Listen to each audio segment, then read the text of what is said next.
नमस्कार, आप देख रहे हैं चौकस भारत और मैं ब्रजेंद्र। इन दिनों बिहार के सियासी गलियारे में जिस तरह से गर्माहट बढ़ते दिख रही है और जो माहौल बनते दिख रहा है वो आपने देखा ही है, समझा ही है और जान भी रहे हैं।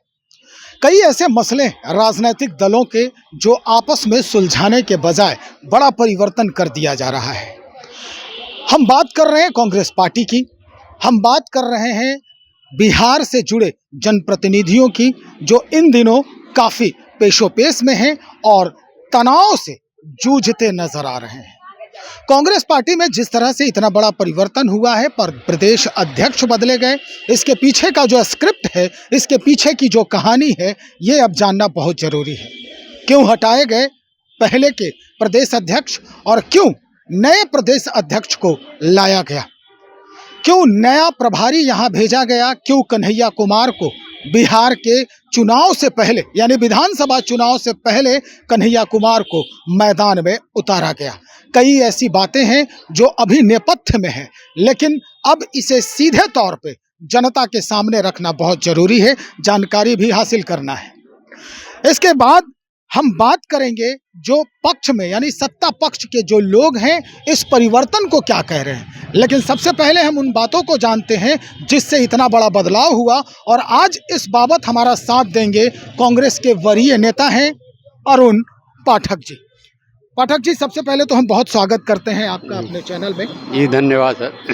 किस तरह से जो माहौल बना है, जो परिवर्तन हुआ है, कहा जा रहा है कि ये परिवर्तन जो है इसके स्क्रिप्ट बहुत पहले से लिखी जा रही थी।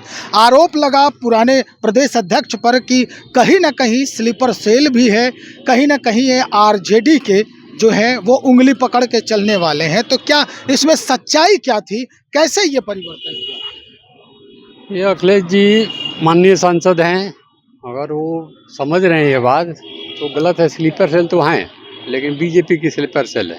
अच्छा। हाँ, तो आरजेडी हमारा इलाही दल है, बट अब की हम लोग चाह रहे हैं खुले रूप से सीधे सीधे लड़ना। अकेला चलो की नीति मेरी विचार है, लेकिन अगर वो अखिलेश जी एक अच्छे सुलझे हुए पॉलिटिशियन है, उनको ये समझना चाहिए था कि स्लीपर सेल से काम नहीं चलेगा। उनको हटाने के पीछे कोई राजनीति नहीं है। अच्छा। स्लीपर सेल होना है उनके लिए, बना एक व्यवस्था बना कि स्लीपर सेल को हम नहीं रखेंगे। माननीय राहुल जी ने स्वयं कहा कि स्लीपर सेल को सफाया करेंगे। और रही बात और विपक्ष दल के लोग बोलते हैं तो वो अपने यहाँ चेंज करके कहाँ कुछ बोलते हैं। हम चेंज किए हैं, राहुल गांधी को समझ के किए हैं, अच्छा किए हैं। एक आदमी बना रहेगा ऐसा तो होता नहीं है। तो आप किस आधार पर कह रहे हैं कि वो भाजपा के लिए भला वो है भी, इनका इसका सबूत भी है। जहानाबाद में कुछ अपने लोगों को फोन करके ये बताए थे कि रूड़ी जा रहे हैं, 50 आदमी ले करके जिंदाबाद जिंदाबाद कहना और कान में कह देना कि अखिलेश जी भेजे थे। अच्छा, ये प्रूफ है, सबूत है इसका। लेकिन अब हमको उनसे कोई गिला शिकवा नहीं है, क्योंकि वो सांसद हैं, कांग्रेस के रहे, ठीक है। अब जो अध्यक्ष नया आया है ये बहुत सोची समझी रणनीति की तरह लाया गया है, क्योंकि कार्यकर्ता बेस है जी। और हम लोग भी चाहते थे कि मूल कांग्रेसी अध्यक्ष बनेगा, हायर नहीं, जो दूसरे दल से आके यहाँ बैठे हुए उनको नहीं। मूल कांग्रेसी है तो ये मूल कांग्रेसी है, खानदानी डीएनए में कांग्रेस है, और जिसके डीएनए में कांग्रेस है वो सब लोग खुश है।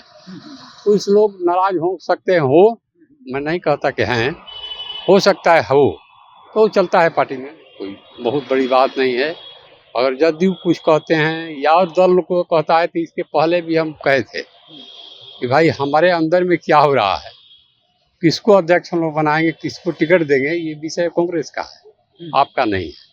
आप अपना पार्टी देखिए।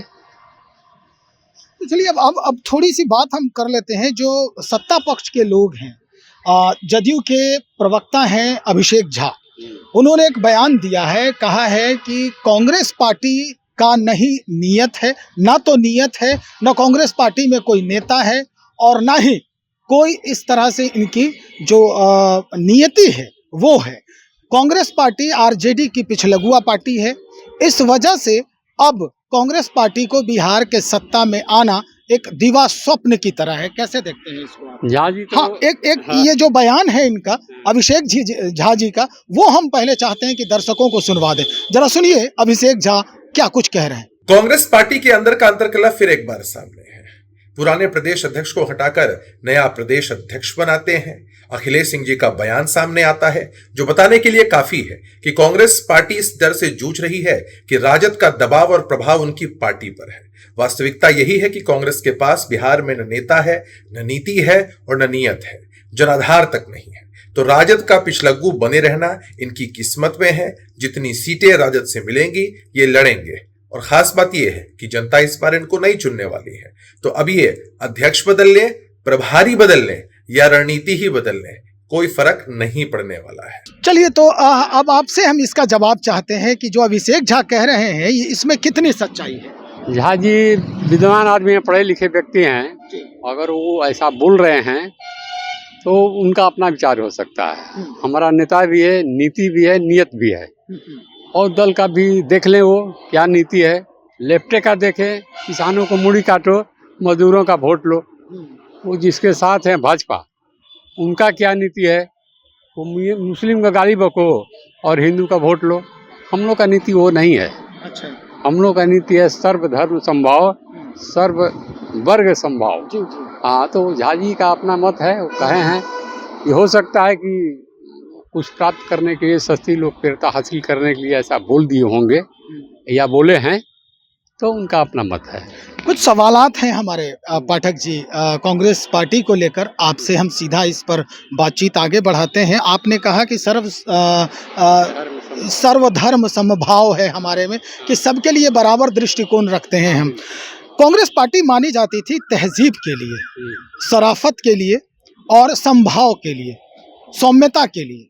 अचानक इतना बड़ा परिवर्तन कैसे हो गया कांग्रेस पार्टी में कि सब कुछ जो है वो एकदम एक दहलीज पर आकर खड़ा हो गया? जैसे जब नया सिस्टम बिल्डअप किया जाता है तो उसके साथ उसके कम्बिनेशन को लोग को दिया जाता है। प्रभारी भी बदले गए, तो हालांकि वो भी अच्छे आदमी थे, बट ये प्रभारी संगठन का व्यक्ति है और संगठन को खड़ा करने के लिए एक खाका तैयार किया गया है। माननीय राहुल जी के विचार से खाका तैयार किया गया है और ये खाका अच्छा काम करेगी। अब सब लोग देखते रह जाएंगे हमारा कौन नेता है, क्या नीति है। इस चुनाव आने दीजिए, समय आने दीजिए, सब समझ में आ जाएगा। आपको लगता है कि कांग्रेसियों पर जो गठबंधन के सहयोगी हैं उनका असर पड़ रहा है? हाँ, असर तो पड़ रहा है। बदलाव से काफ़ी असर है, भयभीत भी हैं। सम्मानजनक देना चाहिए। जो मान लें एलआई होगा तो हम बड़ा दल हैं, राष्ट्रीय दल हैं, हमको सम्मानजनक समझौता होगा तभी किया जाएगा, अन्यथा अकेला चलो, आप भी चलिए हम भी चलेंगे। कई वर्ष पहले की बात हम कर रहे हैं। एक निजी चैनल को वर्तमान मुख्यमंत्री, जब उस समय मुख्यमंत्री पर पद पर नहीं थे, नीतीश कुमार, उन्होंने बयान दिया था। बातचीत हो रही थी, डिबेट हो रहा था, उसमें उन्होंने कहा था कि कांग्रेस पार्टी जो है उसका लालूकरण हो गया है, लालूमय हो गया है। वो बयान आज भी यूट्यूब पे तैर रहा है। तो आप क्या मानते हैं कि आज भी वही स्थिति है? देखिए, माननीय नीतीश जी बड़े ही सुलझे हुए व्यक्ति हैं, ये मैं जानता हूँ, और काफ़ी पढ़े लिखे भी हैं। अगर उन्होंने ऐसा कहा होगा तो इसके पीछे उनकी क्या नीति और क्या नियत था, वो बहुत पहले का बयान है, हम नहीं समझ सकते हैं। लेकिन नीतीश जी निजी तौर पर अच्छे आदमी हैं। नहीं, नीतीश जी अच्छे आदमी है, उससे क्या मतलब नहीं है। अभी जो सवाल है उससे मतलब है, क्या आप आज भी मानते हैं कि कांग्रेस पार्टी का जो हाल हुआ है पिछले कई वर्षों में, उसके ये लालू यादव जी के वजह से हुआ है?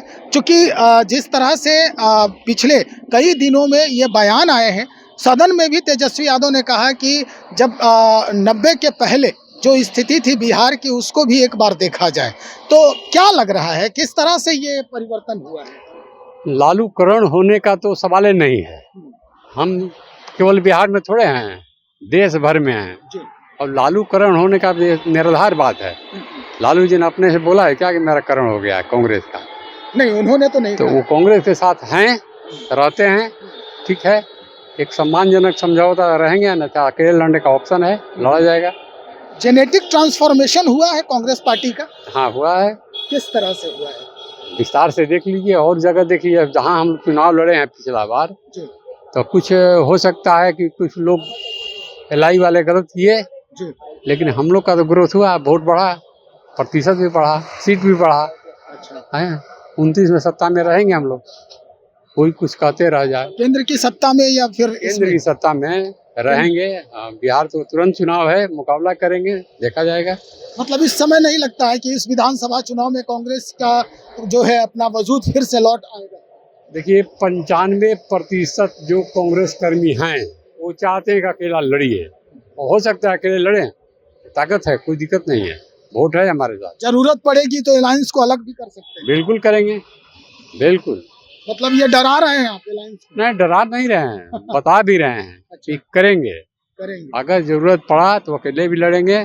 दिल्ली में लड़े, पंजाब में लड़े, हरियाणा में लड़े, यहाँ भी लड़ेंगे अकेले, दिक्कत कहाँ है। तो ये मामला कब आ सकता है? सीटों के मसले पर? तुरंत आ सकता है। सीटों के मसले पर? हाँ, तुरंत आ सकता है। 1 महीना इंतजार कीजिए, आ जाएगा। हमारा आखिरी सवाल अब आपसे है कि जिस तरह से माहौल बनते दिख रहा है बिहार में, अल्लाह बरू साहब भी हैं, घूम रहे हैं, नए प्रदेश अध्यक्ष भी आए हैं, कन्हैया भी हैं, तो अब देख रहे हैं हम कि भाई एक तरफ राम, कृष्ण और कन्हैया, ये तीनों का समागम कांग्रेस पार्टी के अंदर हो चुका है। पहले भी था। किस तरह से, नहीं बिहार के अगर संदर्भ में हम कहें तो आज ये तीनों का अवतरण हो चुका है, राम भी हैं, कृष्ण भी हैं और कन्हैया भी हैं, तो इसको आप क्या देखते हैं? यही तो संपूर्ण सत्ता को तो ये चलाते हैं। तो चलेंगे, चाहते हैं हम लोग।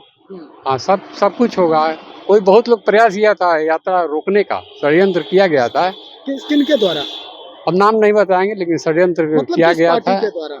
हम लोग के अंदर है पार्टी में।